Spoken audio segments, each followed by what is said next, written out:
Okay, sir, it's gonna be fine, you're gonna be great, there's no cameras, there's no pressure. And remember, you're doing them a favor. I don't know, Jim. I've never done this without my crew by my side. Yeah, I know, sir, but we got people listening to everything you're saying, you'll be fine. Just give them a signal. Okay. I can do this. You will do this, sir.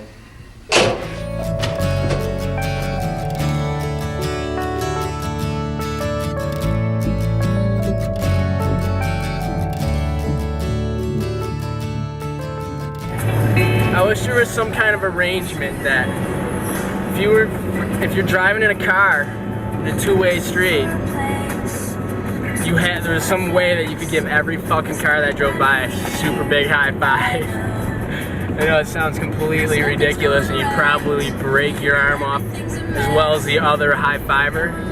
God damn, would it be sweet.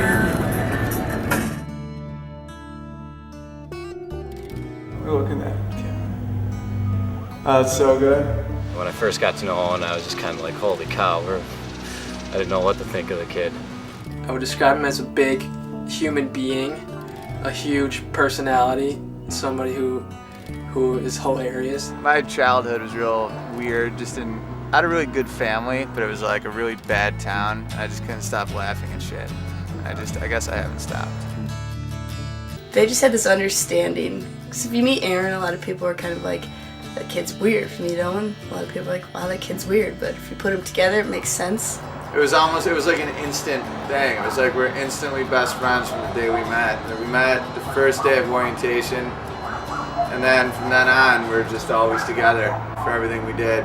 My name is Owen. I'll be flowing and showing and going, and I got this over here. His name is Willie. He's silly. Yeah, we tried to free Willie, but you a bitch. I got a chain on my neck. You got a dick in your ass. Why don't you play with my dildo? Yeah, gun to your head, you stupid motherfucker. You just smell like shit and I your mama's pits. Stupid ass.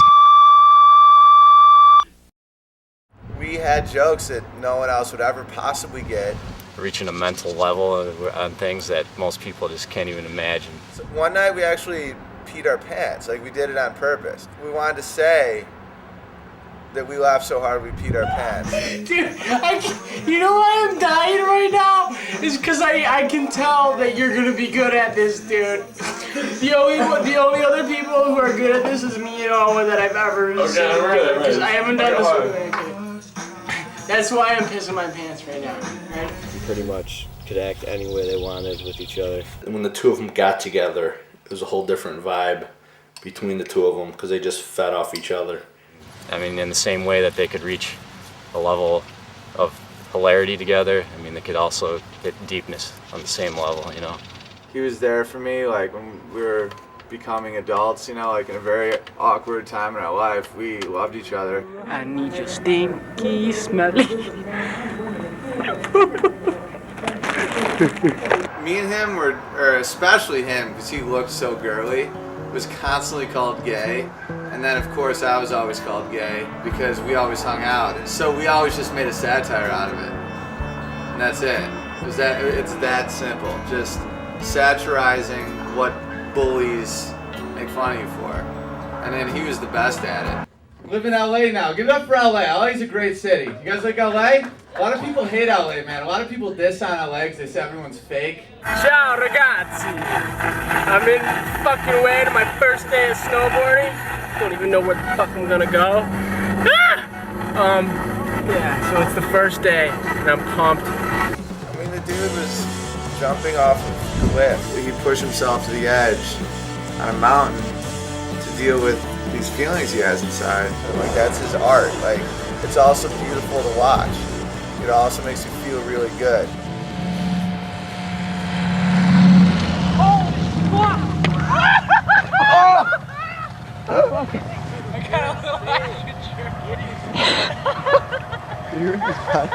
He had one leg in, dude.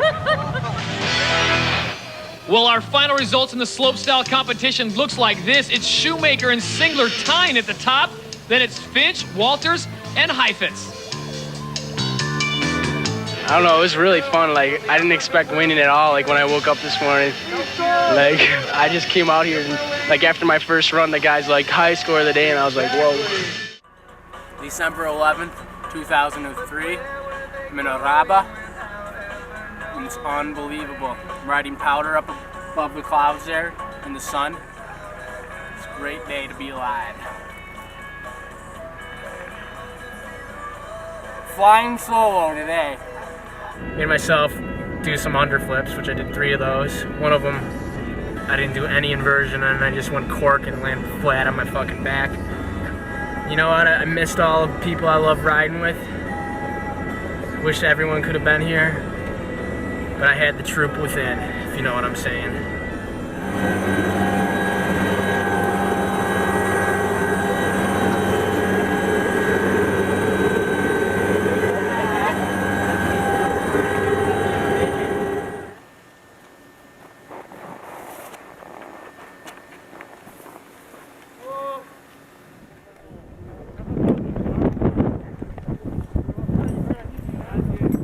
Never seen anything like that.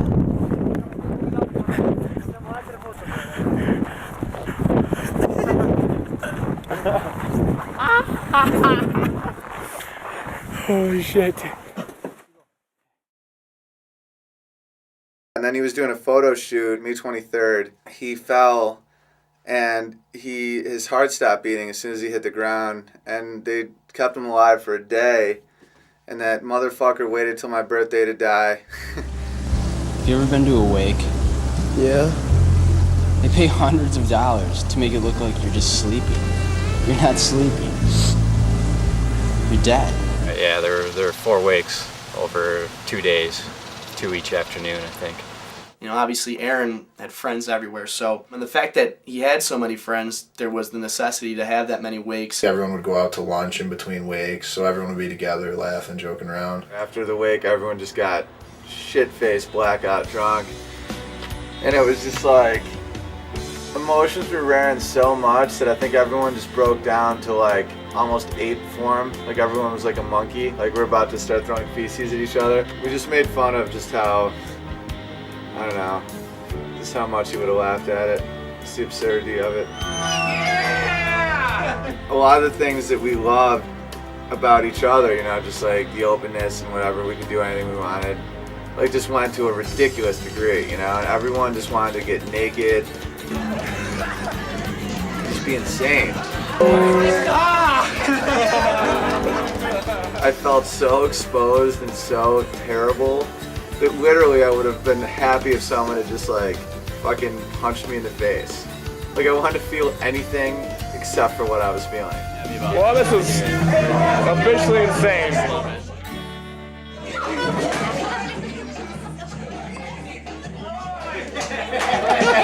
Whoa! Hey, everybody, fast slow. Aaron Shoemaker! Oh, here we go. Hey, everybody! To shoe. To Aaron. To the one of the best rock and roll. One of the best kids we've ever fucking known. That was what we needed right there. Great. And then that Tuesday was the funeral. So you almost always felt like he was coming back. He was just still on his trip. And then just the fact that you're at that funeral kind of, you know, it hit home. And When you watch, you know, his family carry his body in and his friends, it's a little tougher to swallow. basically, if there's anything good you can take from it, is you want to live how he lived, and you want to incorporate that into your life, because he lived the way you should, 110%, enjoying every moment. So you try not to dwell so much on negative stuff, and you think about, you know, how he was always just beaming, and that's how you wanted to be. He just had this uncanny ability to really just make people feel good about what they're doing. His ability to connect with all kinds of different people on all kinds of different levels. He's real pretty, so people like to approach him. I think they just felt good talking to someone who's so pretty. He could really bring out the best in people. I think a great thing he told me once was that that hate isn't the opposite of love, and I was like, yeah, indifference is. You know, I was trying to put my 2 cents in, and he thought that fear is the opposite of love, and he was never scared. So he was one of the greatest loving people I've ever known. Just loved being alive, and he wanted you to share your life with him, and that's why people were drawn to him. I guess I'm just glad that I knew him. That was, lucky to know him. Kissed a girl yesterday. I wanna tell you all about it. I saw a movie today. If you had seen it, you would have loved it. The time we had, best part of my life spent with you. You would have been a great dad. Your kids would have been just like you.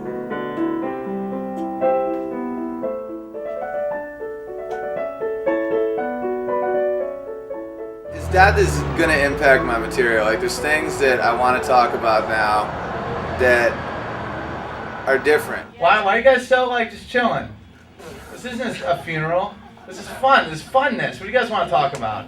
After Aaron first died, I wanted to shock people into feeling the way that I felt, like that terrible feeling, just so I could have the company of them. I saw a pro-life bumper sticker on a car with a gun rack. I'm like, okay, pro-life, right? Gun guy? he loves it. Texas guy's like, yeah, fucking kill him! That's an uncomfortable silence.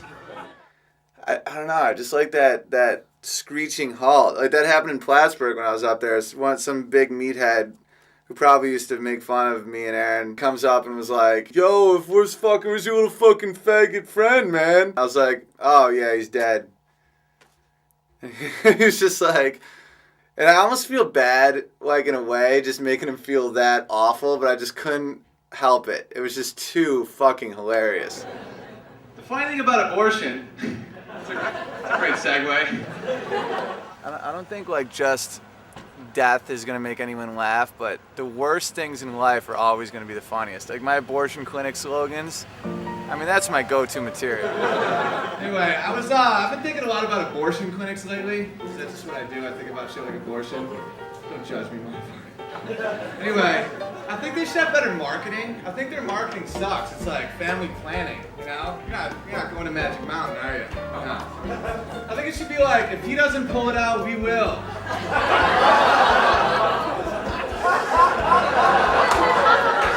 I think that's mean. It's not mean. So I guess everyone has their own sense of what's right and wrong. So it's definitely weird. Just kind of like hitting a certain level of detachment doing something like this, which I guess a certain level of detachment is always healthy, I think. I kind of want to write jokes about death, but a lot of times those bomb. The other day, this girl told me to live each day like it's my last, you know? So I listened to her, and I think it's a great way to live your life, and now all I do is just cry all day long. Because it's my last day, you know, I'm just so sad. I don't want God to be all-knowing, you know? When I was a little kid, I let my dog fuck my leg for like an hour. If I died, there'd be a lot of like uncomfortable silences and like weird looks. Is that something I can end on? Even though I don't really believe in an afterlife per se, I can almost see Aaron laughing at it. I try to picture Aaron hearing a joke and laughing, and he's just still so pissed about being dead that he's not laughing, but I think he will laugh. Well, I would say deranged, speaking of a sense of humor, only because it was. Yeah, he had the darkest sense of humor of anyone I've ever known in my life. Like, he made me look like the Dalai Lama. How do you get a baby to stop crying? How? With an axe. Because he would play really elaborate pranks on people that would make people, like, feel very, very awful. My name's Aaron Shoemaker, and we're about to slap the fuck out of Jake. I don't know. I got this great idea for a skit. You want to hear it? Yeah, what's the Alright, idea? it's you standing there. Ah, you fucking prick.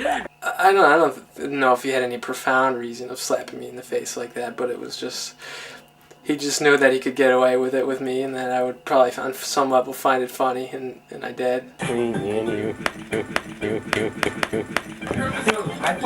And now, as I look back, it's something that's fun for me to watch. Yeah, that's all I needed to do.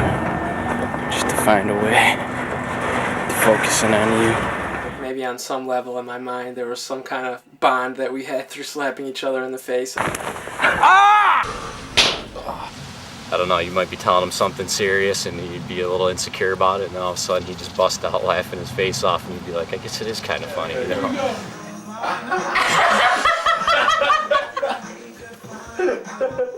Because I was snorting Ritalin.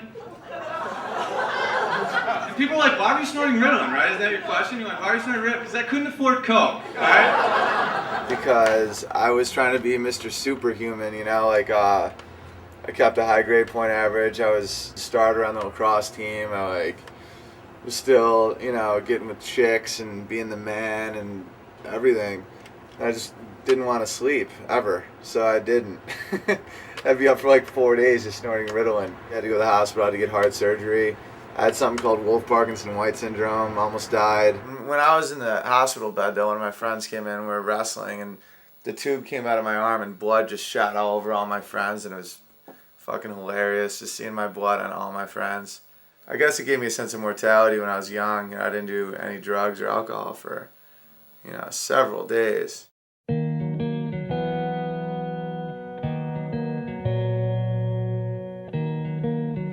You can take my life, I'll give you my soul, but baby, baby, you can't touch my rock and roll.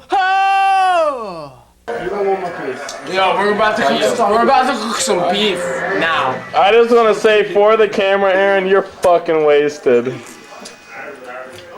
just having a good time, dude. Aaron was the last person I thought anything like this could happen to. He was the kind of kid who just had an energy level about him that was so much higher than most people.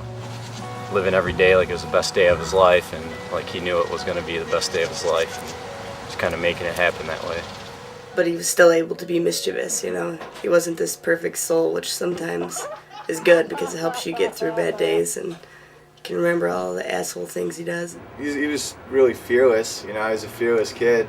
I tried to emulate that. Aaron thought he'd be the oldest person to ever live. We were up late talking about something, I think, you know, like life after death and things like that, and he was getting real freaked out about it and even tearing up a bit, and he decided at that moment, I'm going to live forever. There were and will be many people and many moments that aren't seen in this video, but I really wish I could live all of them forever. Just on random occasions, I remember one time we were in the park in Italy, and we were just sitting there, and just randomly he was just like, fuck, I don't want to die. And that was like a week before that happened. He definitely had a little obsession with it, almost like he knew it wasn't going to be that way, but kind of is in some ways, you know. It's a major drive behind a lot of art. You know, like a lot of people do art because they know they're going to die, and they just want to leave something behind. I mean, watching a lot of Aaron's old videos and things, I mean, they always make you laugh. You gotta feel the rock and roll in your soul, 'cause you're a soul rebel. Remember being real young and we got a video camera, family video camera. We're all real stoked, real big VHS holder, and Aaron being more excited than anyone else. He just had so many ideas, couldn't wait to like put him down on film and freaking out. He never met a camera he didn't like, ever. Whether it's still camera or, you know, a video camera. He wanted to be remembered, so he wanted to make anything he could. Tons of little films, always had an idea about it.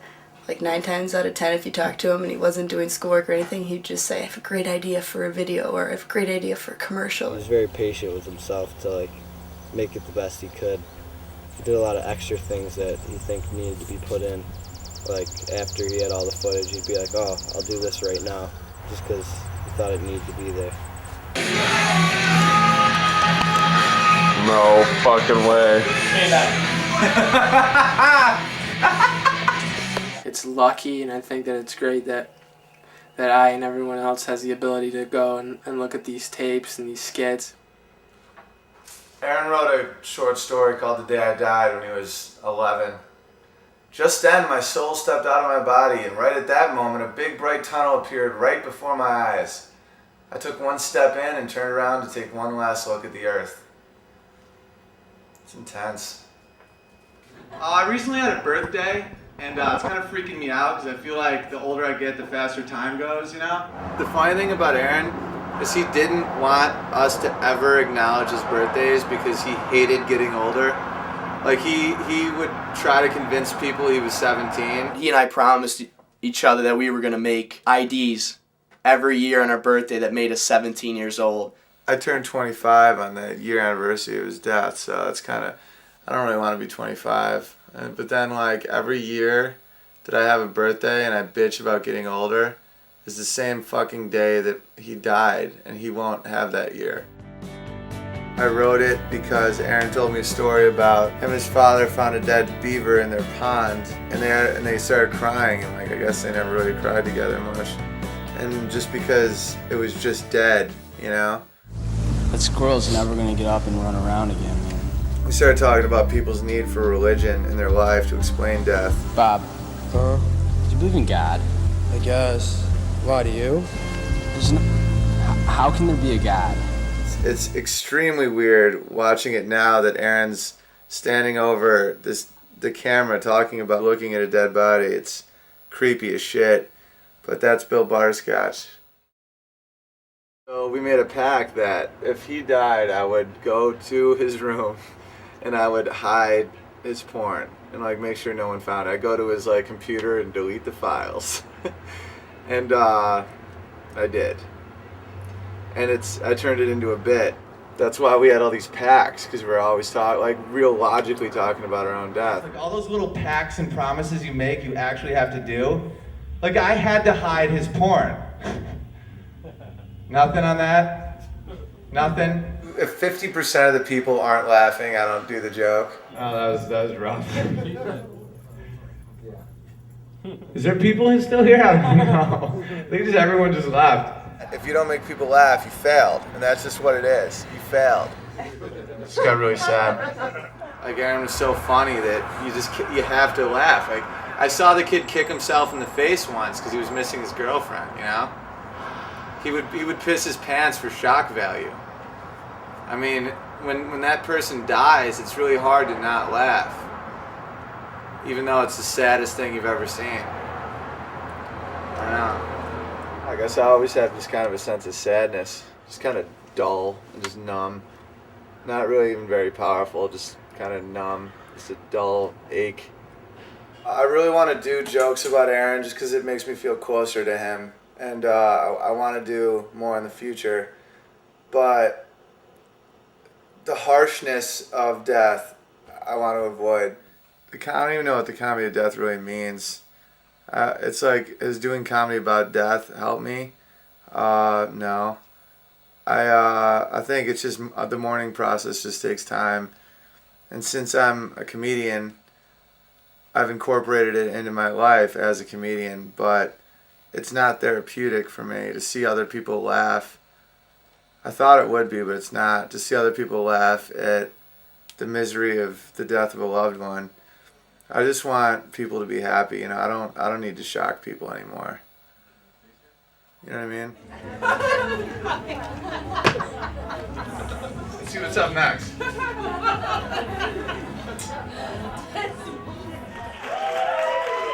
Whoa, yeah! We got a great show rolling now. I'm gonna be your guide tonight through the giggles and the wiggles. Love is cool. You guys like love? Love's a nice thing. Love's great. Thank you.